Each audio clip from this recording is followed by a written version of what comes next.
And I was like, I could not be certain. His son.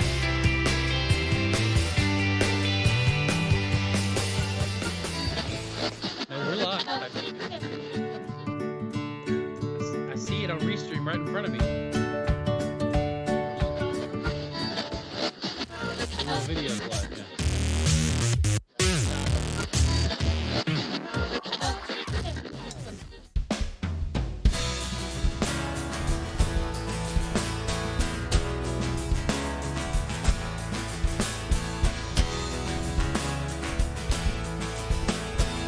So I went in and I checked on Periscope, and apparently Periscope just needed to be reauthorized. So hopefully that will, did that earlier today, so hopefully that'll fix our non-Periscope issue. I checked, the last episode to drop Periscope was Season 2, Episode 72. Every day I search for you. Every day I search for the truth.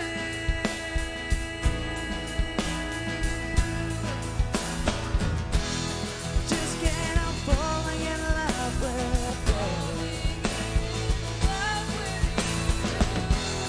More with everything you do. Speak and the mountains tremble with fear. And at the sound of your voice, I know you are near, be near to me.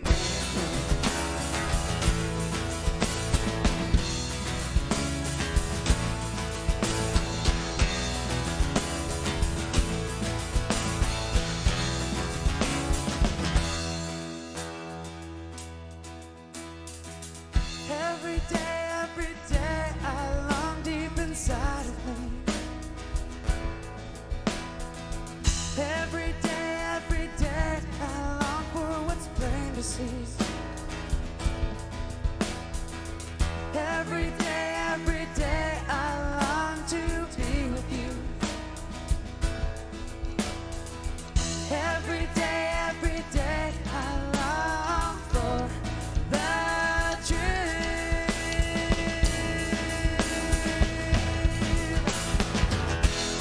Just can't help falling in love with you. More with everything you do. Speak and the mountains tremble with fear. And at the sound of your voice, know you are near, be near to me.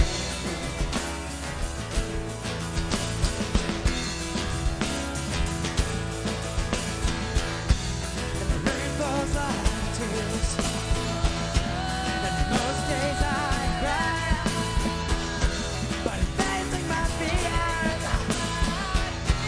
the truth I won't deny. Just can't help falling in love with you. You just went away on mine. More than every little thing you do. Speak out the mountains tremble with fear. And at the sound of your voice, know you are near. Just can't help falling in love with you. More than every little thing you do. Speak out the mountains tremble with fear. And at the sound of your voice, know you are near, be near to me.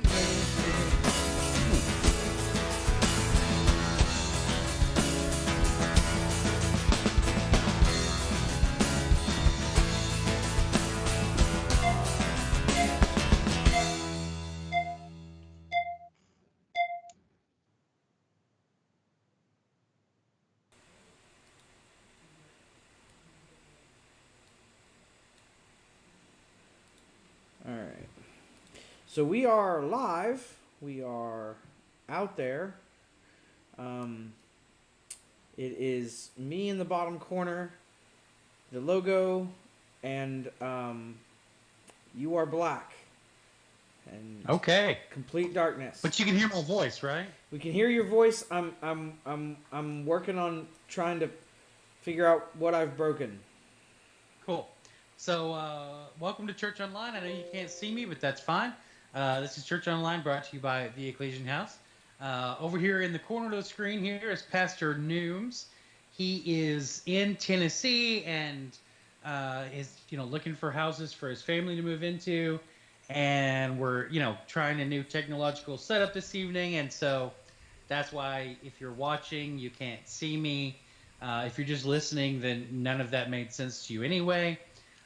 So this week on the podcast, we talked about what we have in common with camels, right? Yep. I know you're working on the technical stuff, but you still have to respond. I put a box that says Pastor Bill where your face is supposed to be. Yeah, I just says Pastor Bill. Nice. I've got a placeholder. Yeah. Okay. So this week we talked about what we have in common with camels, sort of. Yep. More. It was what we have in common with camels. It was we talked about God being a jealous God, and we talked about idolatry. Yep. So this was, in a if you want to put it all in a package, that's what this last podcast was about. And I titled it "The Needle's Eye," which makes sense given what we drew upon there in the actual text of the podcast. So, Yeah. so they can't hear you, but you're all they can see as you're looking off screen Sorry, talking to someone. I forgot. Yes, 1 second. My wife just walked into the room, and I'm like, "Can you go look at this over here?" So it doesn't. Yep. Yeah, See. Okay. So it does. it says Pastor Bill. I got that far. Cool. But Jamie just sent that email, so I have to. Yeah. Go look at that. Yes. So camels, needles. Right. So you can't. Okay. So this rich young man who, in one of the Gospels, it says rich young ruler. And in other Gospels, it just says rich young man. So there's 3 different Gospels that talk about this. And only one of them calls him a ruler, and the other 2 just call him a rich young man. And he comes to Jesus, and we have this interaction between this young man and Jesus, where he asks him what good he needs to do to be saved. Except, when you have those conversations with people and they're like, hey, yeah, so I just need your advice. I have this idea about this clothing line that I want to launch. And I need your advice, blah, blah, blah, blah, right? And they'll talk on and on and on. And when the end of the conversation comes, it becomes very, very clear that they didn't actually want your advice. Mm-hmm. All they wanted was for you to validate them and what they were saying. So this is what's going on here with this rich young man, right? He comes to Jesus, and he's not actually saying, hey, what good can I do to be saved? He's coming to Jesus in a very public arena and saying, hey, dude with a huge following, can you rep me right quick in front of all these people and validate my lifestyle? Yep. And tell them that, I'm doing good and they should look at me as an example. Can you do that for me right quick? And so, it's just people like that are exhausting. You know what I mean? They are. But yes. Jesus handles it so well. He handles it so well. He's like, all right, we'll play along. So you got to do this and this. And as any good rabbi, Jesus, they called him a rabbi. He walked in the office of a rabbi, or a minor rabbi at least. Nothing official, he wasn't officially recognized by the Sanhedrin or anything as being a rabbi, but he operated in the office of a rabbi. And he tells him what any good rabbi would. He goes through the Ten Commandments, you know. And then the young man's like, oh, yeah, I've done all that. I've done all that. What else do I need to do? And so then Jesus, you know, calls them out on it. You need to go, and you need to sell all your stuff that you have, and you need to give that to the poor. And then this, you know, you're trying to get a reward right now from me, but you need to go sell all this stuff and give the proceeds to the poor, and then you'll receive your reward in heaven, right? And this rich young man, obviously, that wasn't a good enough answer for him. Either A, he was too much in love with his stuff, or B, he didn't actually believe in the afterlife, right? Yeah. And the scripture says he went away grieved because he had many things. So, you know, at least the gospel writers got the impression that he was too caught up in his own stuff, right? He had made an idol out of this stuff. And that's what gets me about this passage is so many people get so focused on the words of Jesus about it's easier for a camel to get to the eye of the needle than a rich person. And then they equate that rich with material possessions and with money and all of those things. And they kind of miss the whole point of what Jesus is saying. And he's making a commentary on idolatry and not being able to serve two masters. You can't worship your stuff and worship money and worship idols and still worship God at the same time. And you know, that was one of the things that if you go back and you read commentaries about when God is you know, giving Moses the Ten Commandments, and that first commandment about, you know, have no other gods. Let's see, Exodus chapter 20, verse 4. Do not make an idol for yourself, whether in the shape of anything in the heavens above or on the earth below, or in the waters under the earth. Do not bow and worship to them, and do not serve them. For I, the Lord your God, am a jealous God, punishing the children for the father's iniquity to the third and fourth generations of those who hate me, but showing faithful love to 1,000 generations of those who love me and keep my commands.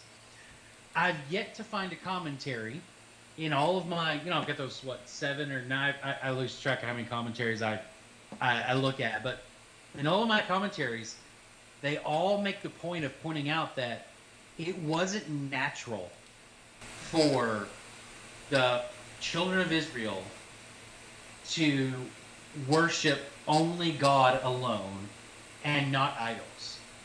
And it's a hard statement to wrap your mind around because you think, oh, the law was given and so they went along with it. Then if you actually go forward in time, you find, you know, they continue to have household idols. Yeah. They continue to worship other gods and God. They continue, and it took over 1,000 years before they finally gave up all of their idols and gave up other gods and became a monotheistic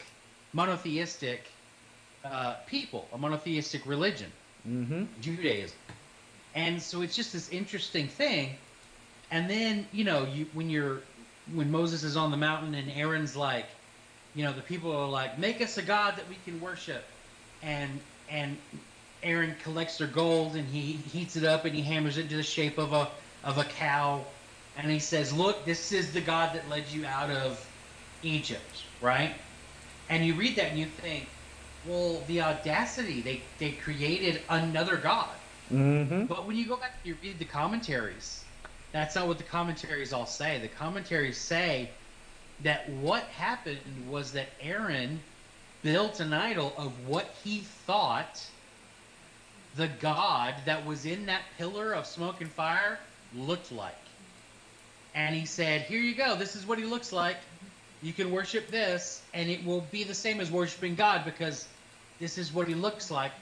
And Aaron comes down, Moses comes down, and Moses is so angry at Aaron. And Aaron's like, you know what? They threw the gold in the fire, and then out came this cow. I don't know what happened. It just kind of happened.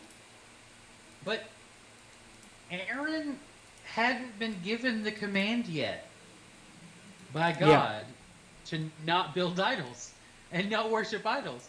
And so Moses is angry, like super angry, because Moses has the law, and Aaron's going, what did you do wrong? We've always worshipped idols. Yeah. What's the problem with making an idol for this God? I don't understand. Exactly. Yeah. It was. Yeah. It is an interesting thing when you look at how it, when it's kind of like, oh, we're not doing that no more? Yeah. When did that change? And Moses is like, while I was on the mountain.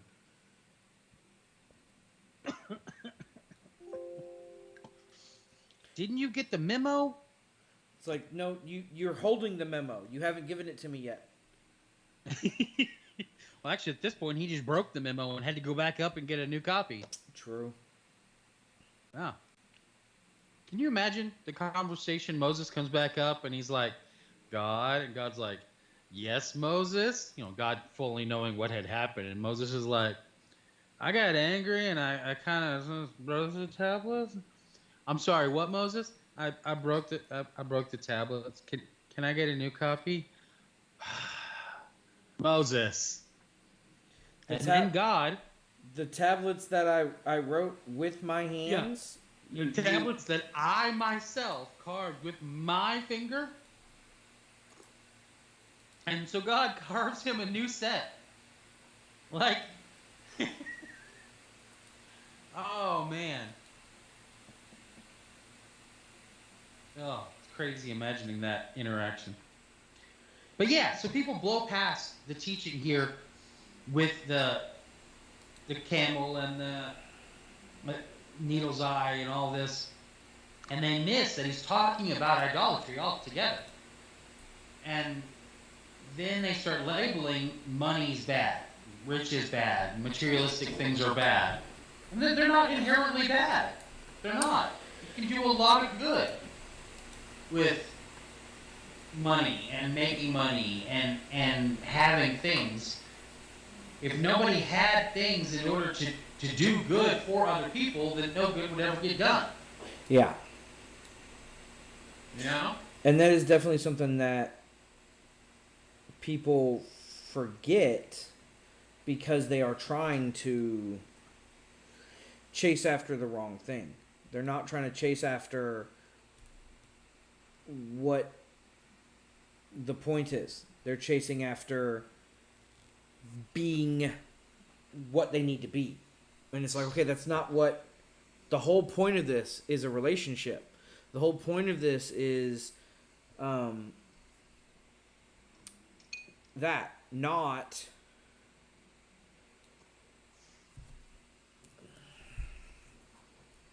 that. Not trying to, you know, it's all supposed to be. Oh, hi. No, it's not. No. Looking for the quick, easy, direct answer instead of actually doing the work. You know, instead of putting in the work to build the understanding and to build the knowledge and to build the relationship, they're looking for an easy answer, right? Yep. They're doing exactly what Jesus was saying in John chapter 5 when he says, you pore over the scriptures because you think you have eternal life in them, and yet they testify about me. Right? Yep. And people are still doing that today. They're still poring over the scriptures, thinking, if I read enough, if I memorize enough, if I apply enough of the words from this book, then I'll be saved. Yep. And quite frankly, that's a pretty textbook definition of idolatry. Jesus said it there, and I'm saying it now. Yeah, and it's one of those things where, you know, and I was taught back in the day something even different, which was the non-contextual story that you told. The thought of, well, it's impossible because the eye of a needle, not the eye of a needle. Oh, I see. You meant you were taught about the actual eye of a needle, not the doorway. Right. What you're saying? Yeah. I was taught, it's actually the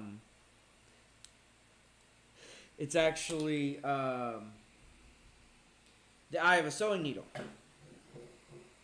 Gotcha. Sorry, I had to read the keyboard because Oh, I didn't know the shortcut to what I was trying to do. okay. Yeah. So when you go back and you look up the context of what Jesus is saying, easier for a camel to go through the eye of the needle than a rich man to enter heaven. So it was commonplace for rabbis to express things that were impossible by saying easier for a camel to get to the eye of a needle than, right? Mm-hmm. And it was a common expression because all these walled cities had something like Jerusalem's eye of the needle. Yep. And if you go back far enough and read, back into what rabbis had been saying even before Jesus' time, if you go back a few hundred years before that, they didn't say a camel. They used to say an elephant. It's easier to get an elephant to the eye of the needle. I've heard that's Yeah. and I've also heard once before. I've heard that it was a that's the Arabic version. Also, Well, they would have inherited that from the time of Alexander the Great. I think it was Alexander. Yeah, Alexander the Great. Who what? Who rode around on his elephants, right? Yep. He ran around on his And- elephants. Yeah. And what are you laughing about over there? Nothing. And don't go look at the stream. I can't anyway. I don't have a way to look at it right now. It's okay. I did a thing. It's not Is a it bad thing. It's not a bad thing. It's not a bad thing. Do you It's regret this thing you did? No. It's a small fix. But the time that I grabbed the small fix from is kind of humorous. That's kind of perfect, actually, for Do you- the thing that you did. Do you want me to see it? Do you want to see it?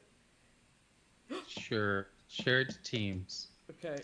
Show me what you've done. I'm sorry. I'm sidelining the thing. That's what I did. I do not look pleased. You don't, which is really funny considering the thing I did. Okay, stop sharing. Okay. Okay then. So it's at least something. You look frozen and disappointed in Right. me. I really do. That's funny. Yeah. So I can't remember which culture it was, but there was a culture that was known for making impossible things happen. Mm-hmm. And so when the rabbis would talk about that culture, they would always talk about it as the place where they do put elephants through the eyes of needles. Oh. Yeah, it's a little twist on the statement there. But I didn't find any reference to them still using that phrase in Jesus' day. By that time, it had become camel, and they had stopped twisting it to refer to things that could be done and just using it to refer to things that couldn't be done. But yeah, so, it's really interesting about trying to get a camel through that eye of the needle in the context where, you downstack all your stuff off of the camel, and then you got to get the camel to get down on its knees, and the human has to prod the camel through the eye of the needle to get it through, right? And then the disciples are like, so it's impossible for us to get saved. And Jesus is like, well, yeah, by yourself. Just like it's impossible for the camel to get through the eye by himself.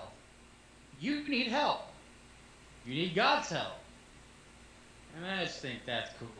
That's a beautiful word picture, analogy. I like that a lot.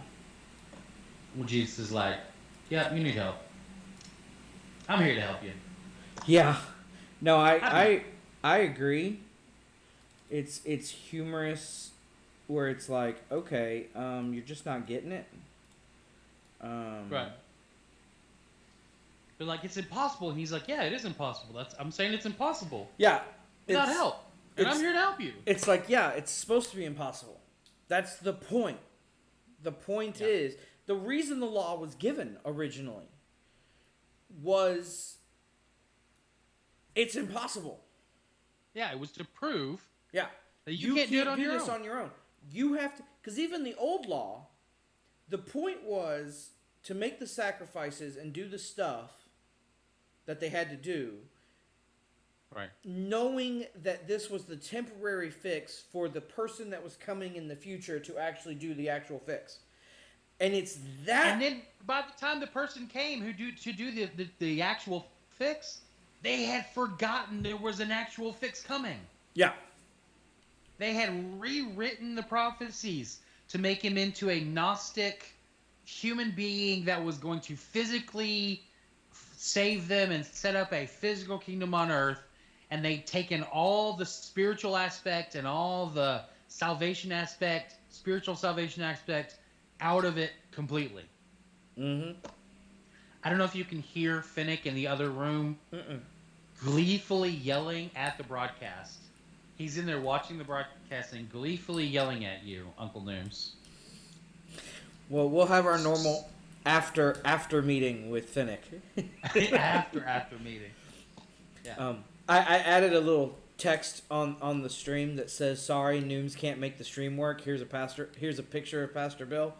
So that way, anyone who goes back and looks at this later is like, "Why is the one guy frozen?"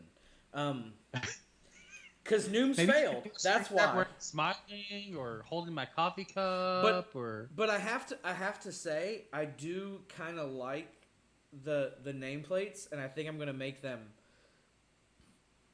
The nameplates. Like putting Pastor Bill under you and Pastor Nooms under me. Ah. I might try to make them fancier. Wink, wink, Yeah. nod, nod, dude who does graphics. But, Oh, you want me to make? I didn't say that. I said I would try. Because you told me he's watching. Did you not see your picture? I mean, he showed it to me real quick, and then Say that. I said I would try. my wife came in. Oh, yes. I'm assuming. I just heard myself in the background. Yeah. That's okay. Our realtor just found out that I'm a pastor on Twitch, and he was like, "Wait, what? That's a thing?" And Wait, I was like, "Actually, yeah." Twitch test. What does that mean? It's like my 13-year-old's on Twitch. I'm like, yeah, I'm like your 13-year-old. Yeah. But no judgment. In the COVID times, things changed. We were already planning on doing this kind of stuff, but now everyone is. So haha. Right. So, speaking of, I mean, no pressure, right? Because there's so much noise out there right now. Nobody's paying attention to us anyway. We've gone from like 80 weekly listeners to like 10 weekly listeners. So, But the no thing pressure. But the thing is, in this time, like you mentioned, there's a lot of noise and there's a lot of stuff going on right now, and a lot of people are under a lot of stress. And yeah, I had a stressful week. Doing ride share, so stressful. Yeah, I don't have the mental capacity for another day like that. I had on Friday in rideshare. Yeah, when you texted for me, those- I was like, I'm Yeah. shocked you. Like I've been like, wow, I'm commending him for trying. Wow, I'm commending him for trying. And then I get your text message like, I am so frustrated. I'm going to go file for it. And I'm like, I bet. Because Yeah, I held out as long as I could, but when we got to 20 minutes between rides, no, and the average ride was 5 minutes, and I'm like, I drove 20 minutes to get to you, and you're only going 5 minutes down the road. Yeah. And then I'm 4 minutes away from dropping you off, and it drops another rider in my queue who is then 20 minutes away from where I'm dropping you off, and it's like that for 8 hours straight. And I literally didn't get to take a lunch break until 4 p.m. Yeah, I'm done. Yeah, $13 profit for an 8-hour day. I can't. No. I can't sustain that. No, That's it's just not sustainable. It's not sustainable for anybody. But you tried. I tried. And you I tried hard. I really did. I tried hard. I mean, and that's all anyone can ask of you. But yeah. Going through the airports and stuff today was weird. Yeah. Yeah. I mean, it was, and my beard's messed up because I wore my mask for too many hours. And so there's like an indentation right here from the mask because I wore it for, like 5 hours. So my beard's like, Yeah. I wear I wear these cloth dealies, Yeah. and they don't really mess up my beard too much. Just get a little bit of flip up right here. That I can. You can't see me. A little bit of flip up right on my chin. yeah, right on your chin. You can't see my black mask either. No. It's just a piece of t-shirt cloth, a thick Yeah. t-shirt cloth, from the same place that made our church's shirts that we wear during outreaches. Oh, okay. Yeah. My wife has a couple that are just like that. Yeah. Yeah, and then I have the big the one I bought from overseas that's like got the double layer of protection and the little side visor things and the Yeah, you were showing me last week. yeah, it's a little intense. Yeah. Like I got some looks, like people were like, "What did he do?" And I'm like, looks for anyone who's out there in the world, it looks like Scorpion or Sub-Zero's mask for like certain of their masks. The way it's kind you of could does. tell it was designed like theirs. Someone was like, "Yeah, we can rip that off." But it's just black. And if you're at the point where you don't recognize the names of Mortal Kombat characters, congratulations, your hermit lifestyle is paying off. Some boomers might not. Actually, I don't know if any boomer doesn't recognize those names. I think every boomer. I mean, the Mortal Kombat movie came out in the 90s. Yeah, but some people still don't. I can make an example, but if I call my mother in here, she's gonna get real mad that I put her on stream. Yeah, I bet she would. Yeah. Yeah. Let's not do that tonight. I'm staying in her house for a week. So I had to delete Facebook off of my phone.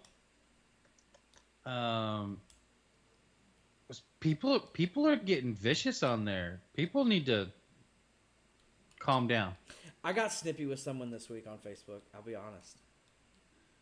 I saw a post that pushed it too far, and I got snippy. I didn't go too far, but my answer. Yeah. I saw a post where a lady was sharing information that she heard on the news that morning. She was watching the news, and she was like, I saw on the news, they said, I'll tell you exactly what it was. They said that the Dallas City ICUs are at 70% capacity. And people flipped their lids on her, calling her a liar, telling her she was making stuff up. And so I went online and I searched, to try to find the news story. And sure enough, the city of Dallas released numbers from hospitals just within the city limits of Dallas. Yeah. And yes, the ICUs in Dallas are at 70% capacity.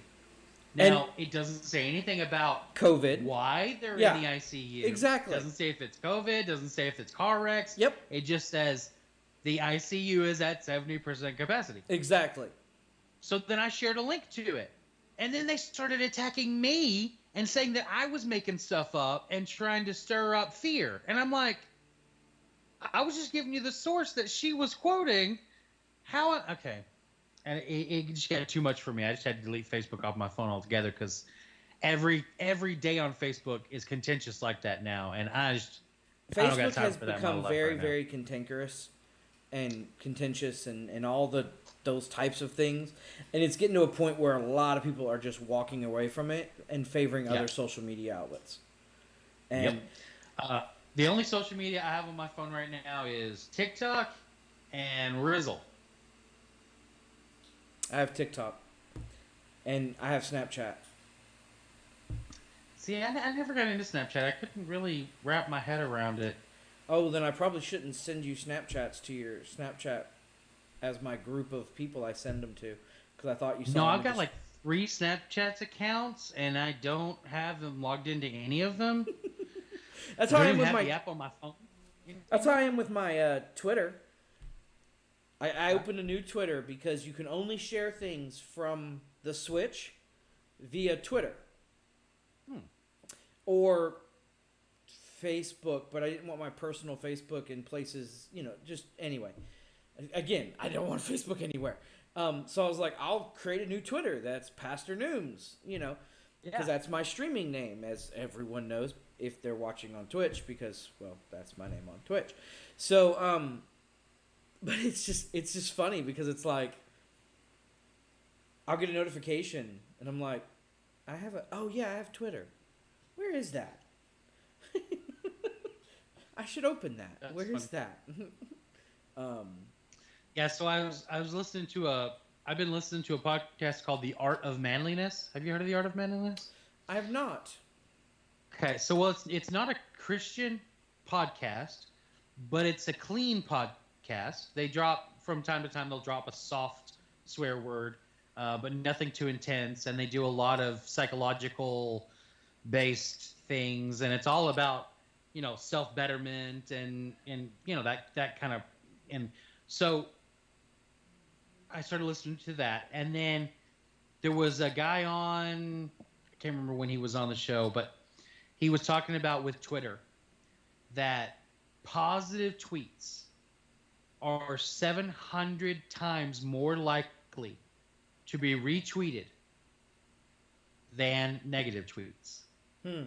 700 times more likely. That's crazy. Like, when the people on your social media platform are so hungry for a positive word that they're 700 times more likely to share it, I think you need more moderation. And There's an issue. Not just more moderation, more positive people. More positive. You need to be encouraging people to be positive, yeah. Because it might not be a moderation issue. It could just be let's be honest. Right now, the world is negative. That's true. Like, the Facebook that I interacted with, just kind of as a heads up, someone posted something and it said, I'm going to paraphrase because I'm not perfect and I don't have it pulled up. You're not perfect? I'm not. And that's the only time you'll hear me admit it. So,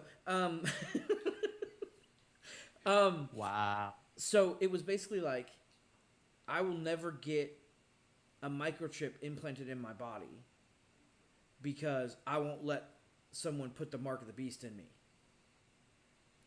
And so I replied, I said, well, technically, according to Romans, I want to say it's 13:12, it might be 12:13, that area.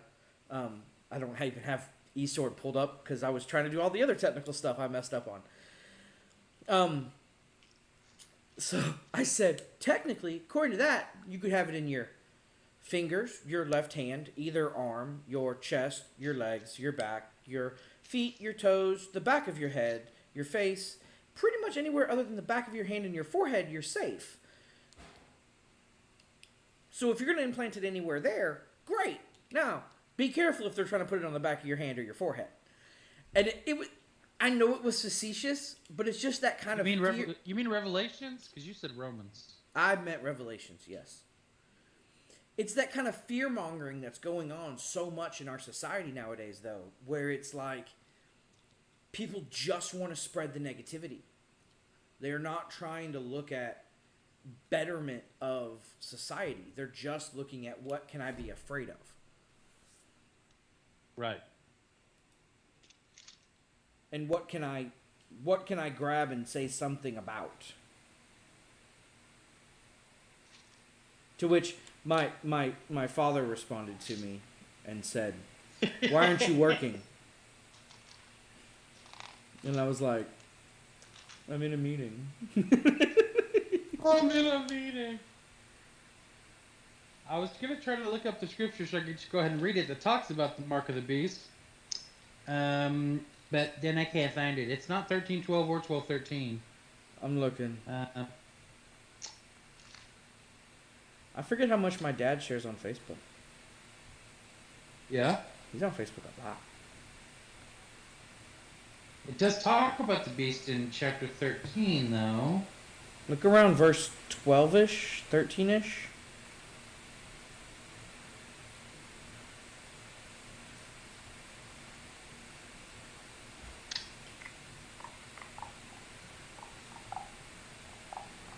Where's the thing where is it?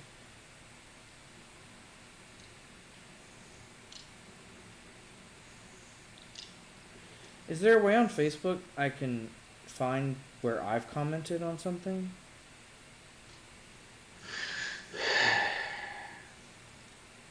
I don't think so. 'Cause I Right. can't- Chapter 13, verse 16. 16, okay. And it, speaking of the... Why did I do my finger quotes if you can't see me? I don't know. It's Um, okay. Sorry. My fault. It, meaning the beast, makes everyone small and great, rich and poor, free and slave, to receive a mark on his right hand or on his forehead, so that no one can buy or sell unless he has the mark, the beast's name, or the number of its name. Which it says, so no one can buy or sell unless he has the mark, and then it's the little colon to specify saying that, this next part of the statement we're telling you is that mark, the beast's name, or the number of its name. Which is interesting because then it goes, this calls for wisdom. Let the one who has understanding calculate the number of the beast, but because it is the number of a person, its number is, what's its number, Nooms? 666. 666 is what it says in this Bible, right? I don't know. Does it actually say that in that one? It does. It says 666. I found it. Except the oldest manuscripts say 696. So what I said is it depends on where. The mark of the beast must be placed on specific places. So like a chip in the arm, leg, body, back of head, neck, toe, left hand, left fingers, etc., etc. would be fine. Right fingers might be pushing it, as it does say right hand. Right fingers might be pushing it.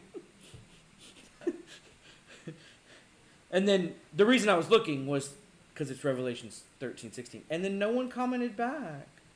Makes me sad. No one wanted to start a fight about it. I probably would have commented back if I hadn't have deleted Facebook off my phone. But to be fair, my dad just shared it. It's not like it's his. Your dad what? He shared it. It wasn't. He didn't write it. But And your dad shares that a lot about, things. well, I don't know a lot, but he shares things. He's a big sharer. He's also a big Facebook stalker. Isn't he?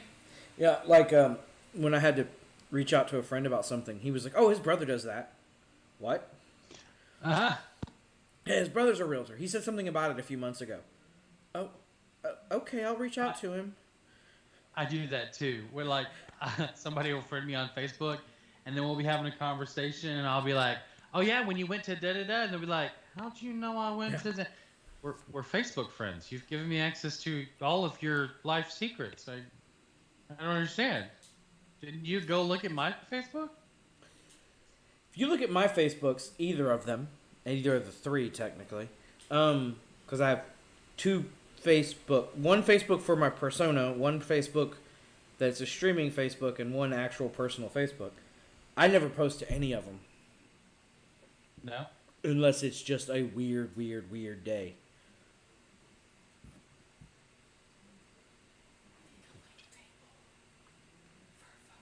Yeah, I've got two Facebooks.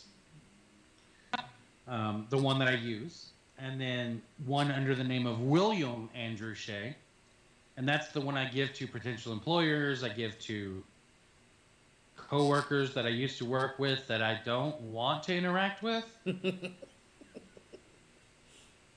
Yeah, I call one my family and one my actual. But then certain family members are on both.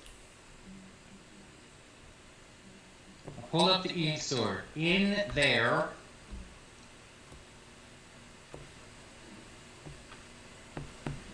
Dex EOS.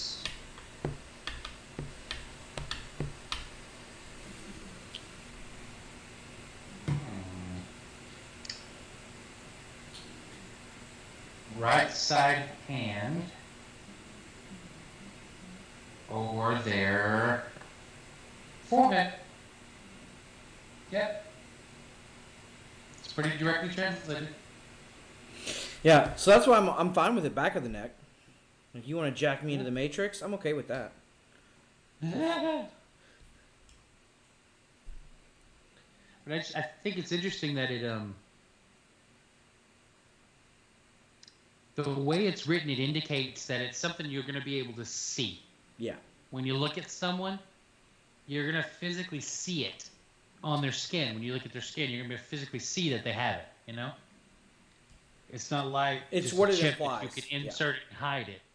It implies like a barcode that can be scanned or something like that. Something like that. Yeah. I mean, well, that's the implication that we put upon it. Scanning or something like that, because we live in a scanning world. Yep. In the 80s, first century reader, though, when they read that, they would have not thought about scanning. They would have thought about like a tattoo.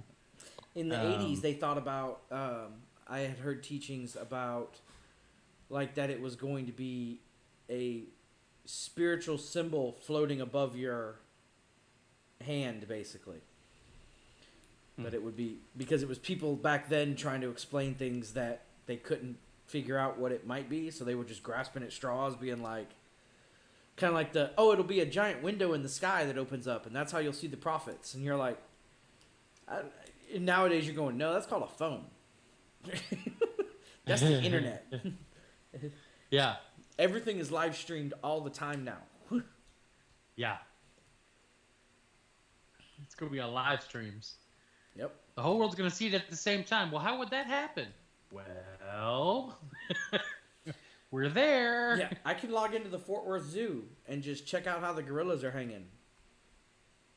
You and your zoo fascination. Why didn't you become a zoologist? I love gorillas. Just monkeys. That's really not an answer to my question. That's just a... I don't love...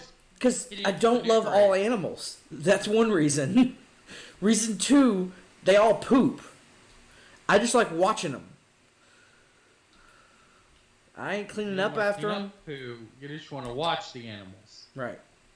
I see. Especially if they're going to throw poo at someone else. Or if they're going to give me lip. Right. I love when a monkey gets mad at me. That's one of my favorite things. There was a monkey at the Fort Worth Zoo that got mad at me for trying to take its picture one time. And it knew it. I don't know how it knew it. I mean, monkeys are smart. But, like, I was trying to take a picture, and I'm like, I'm going to take a picture. And it ran in its room and shut the door. Because it was a smaller monkey, so it had, like, one of the little, like, up, and then they run across the branches. You've been to the zoo. You know how they look. It ran up in there and slammed the door shut. And I was like, dude, really? Just because I wanted to take a picture. It opened up, stuck its head out, went back, and closed the door. Wow. I was like, come on. My wife starts laughing, and then it opened the door, walked out, looked me dead in the eye, and just kind of stood there like this. Then I took its picture, and then it went back to doing what it was doing. And it's just like, this thing really just, like, was done and just wanted to mess with somebody. Yeah. The gorilla... Like you humans think you're all that. Yeah. Well, the gorilla at the Fort Worth Zoo, the alpha male, he loves to mess with people. He will sit there and, like, side-eye you. Because, you know, like, kids walk up and, like, tap the glass and stuff. And he'll just sit there and look at them like this. With, like, half of his back to the wall. Like, I know you're there. I'm not giving you anything. I'm not going to give you the justification of my time. And then at one point, I've seen him, like, he was like, all right, and, like, walks away, and then full sprint into the glass and shoulders it, terrifying a child that was standing there. And he just walks away, like, and that's why I love monkeys, is because they do stuff He's like like, that. I told you. Yeah, that's what you get. Tap on that glass again. Yo mama said twice, stop tapping on the glass. You didn't listen. Now you peed yourself. I don't come to your house and tap on your glass. I don't think anyone would want a gorilla showing up tapping on their glass. That would be... Definitely not. Hey. No, hey. Planet of the Apes, this ain't happening. We're not playing this game. Like, go home. Go home. Go back to the zoo. You're drunk. Like, don't. Taps on the window. Caesar?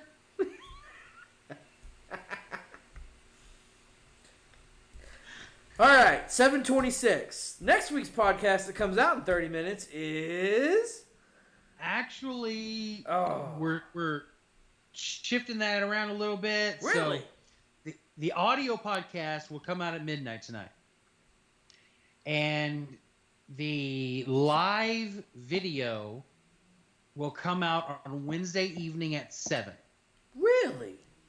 Yes. So if you want to listen to it and start studying and all that, that comes out tonight at midnight. Help yourself. If you want to watch it, that'll be Wednesday night at 7. Okay. Okay. I was just thinking if that was going to mess up any of my actual streaming, but I shouldn't be streaming. You don't do any streaming anymore. I got to get... Soon it's going to happen again. Because I'm looking at offices tomorrow. Well, if offices, you mean homes? I'm looking at offices. Tina's looking for a home. He's not wrong. See? She agreed. That's funny. Look Okay, at her. so She's the gonna walk podcast in. that... Wait. First off, she's gonna walk in here and sit down like she ready to talk and discuss stuff. Did you want to help me put everything away? 3 minutes before we're done. I'm just saying. Right? I'm not ready to That's talk. funny. It was just funny. You just walked in, sat down, and it's like, we're wrapping up. Right, so the podcast coming out tonight at midnight is the Gospels and their authors, right? Okay. So we're talking about in order of how they came out. We're talking about Mark, Luke, Matthew, and John, because it's not Matthew, Mark, Luke, and John. That's not the order they came out. That's how they used to think they came out, and then as we found older manuscripts that we could actually date, and then we figured out that that's not the right order, that it was actually Mark, Luke, Matthew, John. But I digress. The podcast is a little longer than we normally do. It's about 14 minutes this time instead of 10. I know I got carried away. There was just, I nerd out on that kind of stuff sometimes, and so I nerded out a little bit, and it got a little long. I try to keep it bite-sized, just to create a jumping-off point, so then people can take over for themselves and be Berean. Actually own your own study of the Scripture and own your own Christianity. I don't make the podcast to tell people what to think. I make the podcast to challenge what you think, sometimes, mostly, so that you'll then go do the research and decide what you think. Mm-hmm. Right? And then base your theology off of Your research. Two things. Yeah, it needs to be your own research. You have to you have to decide your own theology, and it has to, 1, line up with the Bible, and 2, actually play out in reality. Right? So if your theology says, if I put money in that offering plate, right, then I'm not going to be sick, and my bank account's going to overflow. If that's your theology, well, you've got an issue. Because if someone in a third world country puts money in that offering plate, they're not going to get those results. So that's not a good theology. That's a bad theology, right? It has to be able to play out. It has to actually line up with reality. If your theology doesn't line up with reality, then you've missed some other part of Scripture that narrows down that theology to where it's actual, good, solid theology, right? So, you need to take control of your own Christianity and decide what you believe and make sure that it lines up with the Bible and that it plays out in reality, and then that's solid theology. And that's the main reason that I wasn't interested in seminary, that I'm not interested in arguing theology, is because over and over and over and over again, I hear these people coming out of seminary, or I hear these people trying to argue theology, and they're trying to argue points about things that either only consider one scripture, or it considers scripture but then doesn't play out in reality. And that's erroneous. And the only reason they're believing it is because some other man told them that they should believe it. And that's a horrible way to live your life. You're not owning your own Christianity. You're just... Okay. Not what we're supposed to be talking about right now. So, you got me on a soapbox. What? I would never. So go listen to the new podcast tonight, or tomorrow, or whenever, this week, before next week, and learn about the gospel authors and their gospels. And if you want to see my pretty face like you didn't with this broadcast, then you can see my pretty face on Wednesday night. And yes, it's pre-recorded, but more than likely I will be there on the chat, so that if you're watching live, then you can chat with me. So Wednesday night's when that premieres, and the audio version premieres tonight at midnight. The Gospels and their authors. So, bye. Have a good week. We're going to start a 30-second buffer now before we turn off the live, so it doesn't cut off us saying bye. So, until next time. Bye. I don't know why I'm waving with my hand. Nobody can see me. They can just see this. Yeah, but the screenshot frown that I was... I don't even know how you got me in a frown moment. I feel like I smiled the whole time we're doing the broadcast. You probably were. Captures one moment of frown. I probably He captured still you. smiles even when he makes the disappointed face at something you say or do. I think I caught you in mid, like, close your mouth. Yeah. Yeah? How's that again?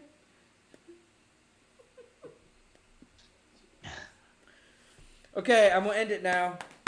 Bye. In case Okay. you